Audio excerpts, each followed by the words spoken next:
What's good, people? It's your boy CilverKidWorld right here on YouTube, and I got a little interesting video to make. I just want to talk about today's technology news and all that stuff like that, and it is gaming focused in general. I am gonna be a little bit negative on what's been announced today, and I'm gonna discuss the positives of this. All right, so basically we have the Apple event and Sony's PlayStation event. Now the thing is, I don't care. Okay, let me be honest with you. Look, everybody and their mama knew that it was announced the PS4 Neo, which turned out to be the PS4 Pro, which is basically a 4K PlayStation 4. Let that sink in. And it doesn't even have a 4K Blu-ray player. It's how can I say? I think it's not worth it. I really do not think the PlayStation 4 Pro is worth it. I think you should only get a Pro if you haven't bought a PlayStation 4 yet, or if they got exclusive games for it. That's the only way.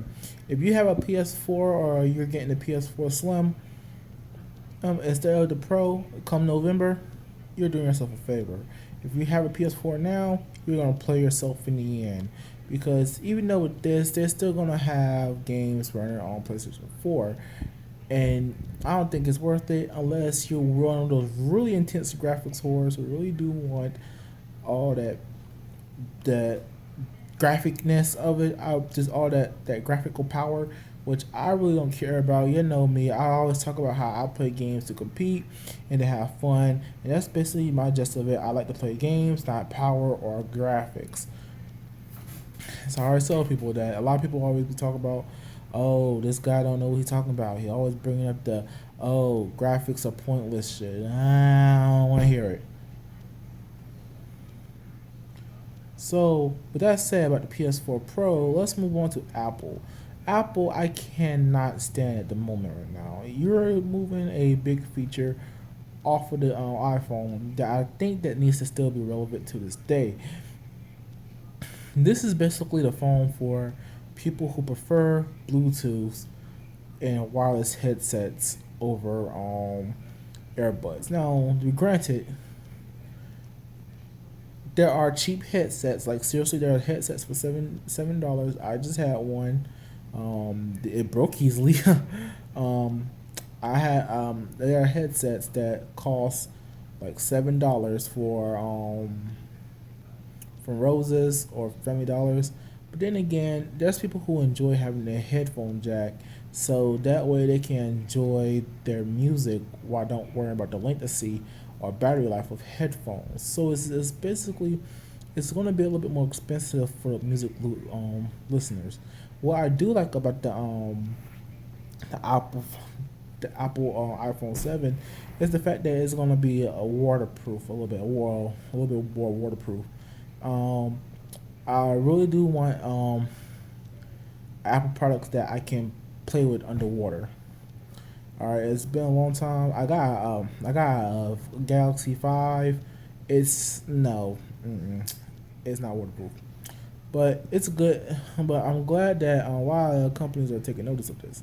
All right, and I think that the biggest thing that I took away from the iPhone 7 is that they're trying to catch up to Galaxy, and rightfully so. But they're taking a huge misstep with the music listeners. I think that really cost them some music listeners for the time being. All right, so let me go ahead and move on to my last topic before I run out of memory card space on my phone.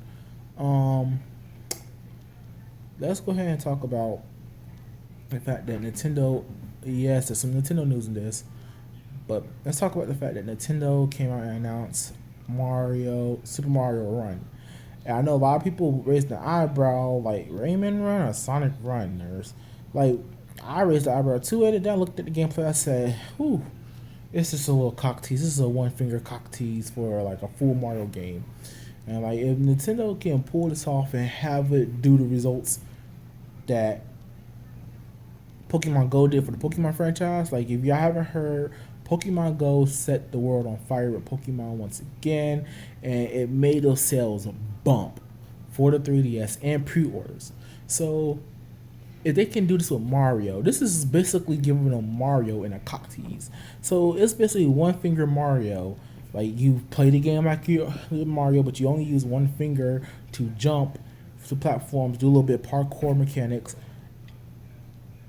I really think this is a smart move on Nintendo's move, because it's not a full Mario game. It's just a little cock tease. So like, hey, you like it here? You can play it on our consoles. We have it there. So I think it's great for Nintendo to really actually do this. It's a good way to sell for the NX, the next Mario game on NX. And it's a good way to sell for the next Mario game on 3DS. So anyway, those are my thoughts on today's technology reports. And this is your boy Silver Kid, C for Clever, signing out. Deuces.